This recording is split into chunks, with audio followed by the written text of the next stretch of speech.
Olá, seja bem-vinda, bem-vindo e bem-vinde ao Lar da Agatha. Hoje eu vou comentar como foi a minha leitura do livro Depois do Funeral da Agatha Christie. Gente, eu preciso avisar já logo que eu vou soltar um pequeno spoiler do livro nesse vídeo. E olha, não é um spoiler muito grande, não vai estragar o final de ninguém, mas quando eu falar sobre o spoiler eu vou avisar, então pode ir assistindo com calma, que a gente vai chegar lá. Eu ganhei esse livro de presente da Ana Paula do Literatura Policial. Muito obrigada, Ana. Eu amei, eu li ele numa leitura coletiva no Lar da Agatha. Assim que ele chegou, eu falei com o pessoal, gente, tem que fazer uma leitura coletiva aqui de Agatha Christie. Foi em novembro de 2021 e nós fizemos a leitura de Depois do Funeral todos juntos. E a minha mãe também leu esse livro e também a gente conseguiu comentar. Então foi bastante gente lendo, bastante gente comentando e foi uma experiência muito gostosa. Se você quiser ler algum livro conosco, participar das leituras coletivas, me chama nas redes sociais, principalmente no Instagram, é mais fácil de eu te localizar, da gente conversar, e eu te passo o nosso grupo. A gente escolhe esporadicamente e espontaneamente os livros que a gente vai ler e a gente escolhe isso de uma forma conjunta. Muitas das vezes a gente escolhe durante lives na Twitch, a gente tá conversando, fofocando e a gente fica, meu Deus, seria muito legal ler tal livro, né? Que foi o que aconteceu com Depois do Funeral. Falei, gente, quem quer ler? Aí várias pessoas falaram, eu tenho ele em casa, eu sempre quis ler esse livro, sei que, e aí calhou de várias pessoas terem. Eu falei, então vamos fazer uma leitura coletiva e assim a gente vai construindo as leituras coletivas do Lar da Agatha. Bom, do que se trata essa história, né? Nós temos mais uma vez um clássico da Agatha, onde uma grande família poderosa, rica, o patriarca morre e depois que ele morre, a herança dele fica super bem divididinha e o advogado, depois do funeral, o título do livro, depois do funeral, o advogado junta toda a família na sala da grande mansão do, acho que é Richard Abernethy. Esse nome é difícil, a Agatha Christie bota uns nomes, gente, que eu não dou conta. Abernethy, acho que é isso que fala. E depois que o Richard, que é o patriarca, morreu, o advogado dele vai fazer essa reunião dos familiares e abrir o testamento, e a gente descobre que apenas um sobrinho ficou de fora, que ele não vai receber a mesma coisa que os outros sobrinhos vão receber, inclusive a Cora, que é uma irmã bem peculiar do falecido Richard, e ela tinha um jeito muito extravagante de ser e ao mesmo tempo até meio irresponsável ou inconsequente de falar as coisas. Ela falava tudo que ela pensava, ela sempre falava coisas muito duvidosas e as pessoas sempre acharam ela muito inconveniente. E logo depois da leitura do testamento, tá todo mundo reunido, ela solta, mas ele foi assassinado, não foi? Aí todo mundo fica... Porque assim, o consenso comum é que o velho morreu de morte morrida. E aí de repente ela chega e fala, não, foi morte matada. E todo mundo, meu Deus, como assim? Cala essa boca. E aí gera aquele climão na sala. Logo ela se desculpa, fala, não, devo ter... tô aqui, ó, desvairando aqui, ó, meio doida, sei lá. E aí o pessoal fica... Será mesmo? A partir dali, o advogado fica com algumas dúvidas, o pessoal fica com um clima meio estranho, todo mundo se sente um pouquinho desconfortável com essa acusação dela. E óbvio, alguém se sentiu ameaçado ao ponto de dar cabo dela. Ela falou demais e ela paga o preço. Logo no início do livro, a Cora é assassinada, a irmã do falecido. Então a gente vai para um funeral, a gente vai pro testamento e dali a gente vai para uma segunda morte, já logo de cara, que é a da Cora, que vai desenrolar, na verdade, toda a investigação. Porque a investigação da morte dele nem ia acontecer, ele simplesmente, pessoal, vamos enterrar, ficou por isso mesmo. Mas devido ao comentário dela e ela morrer logo em seguida, isso gerou várias questões a serem pesquisadas, a serem investigadas. E a gente precisa descobrir quem foi que tentou silenciar a Cora e conseguiu, né? O advogado da família, que é a pessoa que abriu o testamento, que foi acompanhando tudo isso, acha tudo muito, muito bizarro e decide pedir ajuda do Hercule Poirot, nosso detetive belga preferido. E o Poirot chega em cena para fazer essa investigação. Eu fiquei muito surpresa que esse livro tinha um ritmo diferente de outros da Agatha que eu li. Ele é um pouco mais... Em alguns pontos ele é um pouco mais complexo, porque são muitas personagens logo de cara, e na leitura coletiva todo mundo falou a mesma coisa, falou, meu Deus, estou perdida, porque logo no início do livro são vários sobrinhos, e aí é a esposa e o marido de não sei quem, e aí fica aqueles cônjuges, toda aquela galera, aquele monte de nome, e você fica, nossa, what is going on here? E aí você fica meio perdido, mas logo tudo vai se encaixando, vai com calma. E ao longo da leitura você vai vendo o quanto a Agatha bota traços nas personalidades desses personagens. jovens.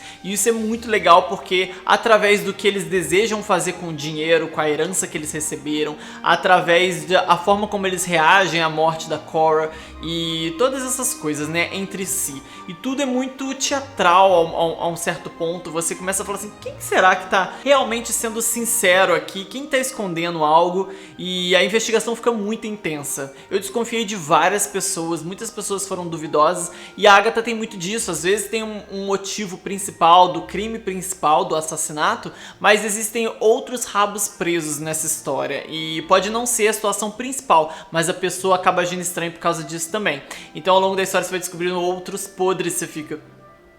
adoro. Tem uma leve sensação de um terrorzinho, sabe? Em algumas cenas, porque você sabe que tem uma assassina solta, né? Não só a Cora acabou de ser assassinada supostamente por ter falado demais, como qualquer um deles pode se tornar uma vítima a qualquer momento. Vai que você descobre alguma coisa, vai que você fala uma pista pra polícia, vai que no seu depoimento você, sei lá, lembra de não sei o que, comenta, alguém ouve e aí fala assim, ah, você sabe demais, Pum, não sabe mais. Então fica esse climazinho tenso ali na casa entre aqueles familiares e eu fiquei impactada. Dessa vez eu vou ser obrigada a dar pequenos spoilers aqui na resenha, porque é difícil falar de um livro da Agatha dando totalmente nenhum spoiler, porque como que a gente vai falar o que mais eu vou falar desse livro? Não tem mais o que falar nada, porque tudo vai ser considerado spoiler daqui pra frente. Então se você não quiser nenhum spoiler, a partir de agora eu vou soltar um pequeno, bem pequeno, que não vai entregar o desfecho, nada do tipo, mas pode entregar uma parte apenas da história pra quem gosta de surpreender com absolutamente tudo, né? Então fica o aviso aí pra você. Mas é o seguinte, nós temos a Cora que morre, né? Logo no início do livro, que é a irmã do Richard, e ela morava afastada num chalé. E ela era solteira ou viúva, não lembro mais agora. Eu sei que o marido dela não tá ali, mas eu acho que ela é viúva, o marido dela já morreu. E ela mora com a sua empregada, apenas ela é a Gilchrist. Acho que é assim que pronuncia, Gilchrist. E essa mulher dormia, morava lá com a Cora, era a única companhia dela. E existe um momento onde ela supostamente pode ter ouvido uma conversa e aquela conversa pode revelar alguma coisa e isso pode colocar a vida dela em risco. Ela ganha um bolo de casamento e esse bolo de casamento está envenenado e fica um clima, né? Se ela ou a Susan, uma das sobrinhas do falecido e sobrinha da Cora também, a Susan tá lá com ela, só ela e a Gilchrist, que é a empregada, lá no chalé da Cora, e chega esse bolo de casamento envenenado, né? E essa cena é muito curiosa, porque eu acho que marca muito o quanto a Agatha Christie, ela sempre foi muito atenta à cultura, né, das pessoas no seu tempo. E ela coloca pequenos detalhes ali que enriquecem muito a obra. Como, por exemplo, o momento onde eles identificam que ela teve um envenenamento por causa do bolo de casamento. Que ela começa a passar mal e ninguém sabe por que ela tá passando mal. Depois que eles vão olhar. Se eu não me engano, é um médico que foi chamado às pressas lá enquanto ela tava sofrendo com o envenenamento. E aí ele descobre que a única coisa diferente que ela comeu foi esse bolo de casamento. E ele fala, pode pegar, debaixo do travesseiro dela vai ter um pedaço desse bolo. E eles vão correndo lá, levantam o travesseiro dela e realmente tem um pedaço de bolo. E ele fala, agora a gente vai ter a prova que o bolo estava envenenado, porque tem uma parte aqui. E aí ele menciona que provavelmente a pessoa foi muito esperta, mandou esse bolo de casamento pra ela, porque ela era uma mulher solteirona, naquela idade, naquela época, né, ela ficaria muito lisonjeada de ser cortejada com um bolo de casamento com um cartão que diz aí, um casal tal tá casando, né, e mandou um bolo de casamento como lembrança, era um costume da época, e ela ficou tão lisonjeada, apesar de nem reconhecer os supostos noivos, né, mas foi o suficiente pra ela ficar tão sonhadora, uma mulher daquela época, dos costumes que ela vinha da geração dela. Então já existia esse hábito de colocar um pedaço de um bolo de casamento debaixo do seu travesseiro pra você, quando dormir, sonhar com seu futuro noivo. E eu acho isso muito legal da Agatha, porque ela faz esses registros culturais, né, de hábitos que as pessoas tinham, costumes de épocas e costumes antigos, né, que naquela época já era considerado um costume antigo. A personagem é um pouco mais velha e o médico suspeita disso justamente, que ele fala, A pessoa tentou justamente por causa da idade dela, a pessoa já imaginou que ela aceitaria o bolo dessa forma, e aí a gente pode ter uma pista agora quando a gente for lá debaixo do travesseiro. E isso é uma parte muito legal do livro. Eu gosto dessas coisas que a Agatha faz. Ela faz uma coisa muito semelhante também com um objeto na casa onde o patriarca morreu. Tem um objeto que é falado, e aí você fica tipo, o objeto foi falado. E aí lá no final da história, a Agatha vai pegar aquele objeto e vai fazer... Você precisava saber sobre esse objeto para você entender quem foi que cometeu esse crime e por quê. Mais uma prova, a Agatha tira provas e explicações baseadas muito nas vivências, nas coisas cotidianas, e isso é muito legal. Isso faz com que seja muito crível também pra gente lendo, porque quando ela explica você fica, entendi, isso aqui tava o tempo todo eu não prestei tanta atenção. Isso daqui parecia irrelevante, na verdade era uma chave pra descobrir, pra desvendar essa história. E a Agatha faz isso de uma forma que registra o tempo em que ela viveu. Dentre as curiosidades do livro e da época em que esse livro foi lançado, existe um arranjo de flores de cera que é marcado na história, né, comentado em alguns momentos depois do funeral. E sabendo sobre a vida da autora, a gente descobre que na época da guerra, a irmã dela teve que evacuar a casa em que ela vivia por causa de uma bomba que caiu lá, uma bomba que acabou não explodindo, não detonando, mas ela teve que se retirar, e naquela confusão, tirando alguns pertences, ela não sabia o que fazer com o arranjo de flores de cera. E aconteceu a mesma coisa com a Agatha tempos depois, quando ela também precisou evacuar o apartamento dela numa situação semelhante, aí ela não sabia também o que fazer com o arranjo de flores de cera, e aí ela acabou colocando esse objeto no livro depois do funeral, e é bem peculiar, é bem interessante, e você vai lendo e você fica tipo... Por que ela tá falando desse arranjo? E quando você descobre também o quanto esse arranjo foi inusitado ali na vida dela, da irmã dela, da família dela, você vê como foi pequenas formas sutis, né, de incluir um pouco da vivência dela dentro dos livros. Depois do funeral tem um ritmo muito bom. Eu acho que é um livro da Agatha que acontece muita coisa. Como tem muitos personagens, você consegue se intrigar bastante, você se confunde muito. E no final eu fiquei muito, muito, muito chocada com a revelação. Não era quem eu imaginava, e não só quem é a pessoa que cometeu o crime, como tem um outro pequeno plot twist, não tão pequeno, né? É um plot twist bem legal na história também, que não vou comentar aqui, obviamente, mas quem já leu, quiser comentar comigo no privado, me chama. Mas tem uma revelação de uma coisa que a gente achava que era e que na verdade não era, e você fala assim, nunca parei pra imaginar que o negócio...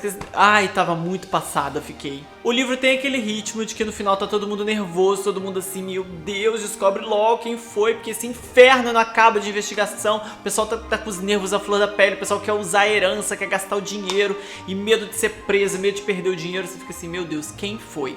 E é um livro da Agatha que tem muitos momentos de tensão ali, sabe? Você teme por alguns personagens. Eu acho que a personagem que mais me chama atenção é a Susan, que foi uma sobrinha, né, do falecido Richard e da falecida Cora, e essa personagem me chama muita atenção. Gostei muito dela, da construção da persona dela, e achei o papel dela muito importante ali na história. E a leitura coletiva foi maravilhosa, então muito obrigada a todo mundo que leu junto comigo, que comentou, foi um prazer imenso ler com vocês. Bom, no mais uma história incrível da Agatha Christie. Nós temos o detetive Hercule Poirot, e nós temos mais uma família com um patriarca morto e com uma revelação bombástica no final. É uma diversão certa, é um livro que passa rápido, você lê ele rápido, e Agatha Christie é sempre uma boa pedida. Nessa edição que eu tenho da LPM, logo no início, eu não sei se todas as edições têm isso, eu acho que sim. Eu acho que não é uma coisa da edição, acho que é uma coisa realmente do livro que a Agatha colocou. A gente tem a árvore genealógica, que eu não sei se vai dar pra ver, mas nós temos a árvore genealógica deles, né, pra já dar ajudar um pouquinho, né, que tem aqui o Richard, que é o falecido, tem uma irmã dele, que é a Ellen, que mora na casa onde ele morava, né, e ela tá morando, na verdade ela não mora ali, mas ela está morando ali naquele momento, durante essa confusão toda, pós-velório dele. Nós temos aqui, ó, o sobrinho dele, George, que fica sem herança e que os pais já morreram, esse sobrinho. Temos também a Maud e o Timothy, que o Timothy é um outro irmão dele, que é tipo, meio inválido, e ele diz que é inválido, que ele não aguenta nada, e a esposa dele faz tudo pra ele, e aí você fica... O homem insuportável, gente, o homem insuportável Timothy é. Nossa senhora, tava lendo, eu tava assim, meu Deus, alguém bate nesse homem, alguém joga ele da escada logo, põe mais um crime na história, já morreu muita gente mesmo, mata esse chato. Depois nós temos a Susan, que é a sobrinha dele, e o esposo dela, o Gregory. Eu gosto muito da Susan e o Gregory ficam... E nós temos a Rosamund, que é a outra sobrinha dele, casada com o Michael Shane. Muita gente. E ali a gente tem um casal de atores que já são assim, tudo bonitão, e que sonhadores, que vão pegar o dinheiro e fazer peças de teatro. E você começa a desconfiar de todo mundo, né? Porque todo mundo quer usar o dinheiro pra alguma coisa. Todo mundo tem planos, todo mundo sabe o que quer fazer. Aí você fica, grana tá boa, né? Todo mundo tava... O George é o que tava mais endividado e é o que menos ganha dinheiro. Então ele fica assim, e você fica... Bicho, o que aconteceu nesse testamento? Nessas investigações a gente acaba tendo que descobrir qual foram as últimas conversas que o Richard teve, com quem que ele falou, quem que ele gostava, quem que ele não gostava, por que que ele teria mexido ou não no testamento dele, o que que essas pessoas estavam fazendo no dia do crime. Tudo isso é relevante, tudo isso Hercule Poirot vai investigar minuciosamente e vai nos entregar a resposta, a verdade e nada além da verdade. Eu espero ter aguçado a sua curiosidade, eu fiquei muito doida pra ler, assim que o livro chegou, eu falei, meu Deus, depois do funeral, quero. E muitas pessoas já diziam que era um livro maravilhoso da Agatha, muitas pessoas gostavam muito dele. Eu falei, espero gostar também. E eu amei, eu amei, eu amei, eu amei. Então se você for ler, me conta depois o que você achou. Se você ainda não foi inscrito no canal, se inscreva, por favor. Dê um like nesse vídeo, comente a sua opinião, compartilhe esse vídeo com os seus amigos, chame as pessoas pra assistir, conhecer o canal, conhecer a minha arte. Eu fico muito lisonjeada. Se você quiser apoiar meu trabalho, você pode comprar, tem um link aí embaixo nas descrições, da Amazon vinculado ao Lar da Agatha. Ali você me ajuda com uma comissão sem nenhum acréscimo para suas compras na Amazon. É uma forma gratuita de ajudar o Lar da Agatha e muito legal. E se você também quiser apoiar através do Apoia-se, tem um link aí também, onde você pode apadrinhar esse canal e ajudar financeiramente mensalmente com um valor mínimo de R$5, tendo recompensas, assim como sorteios de livros a partir de R$10 de apoio e grupo de apoiadores no Telegram, onde a gente discute as coisas de bastidores e novas ideias e a gente faz vídeo chamada pra assistir filmes junto, muitas coisas que acontecem no nosso grupinho do Lar da Agatha. Sou muito grata a todo mundo que já apoia, que já compartilha, que já curte, já interage, que já prestigia a minha arte. Eu sou muito, muito, muito grata, fico lisonjeada. Muito obrigada por assistir até aqui, um beijo e até a próxima.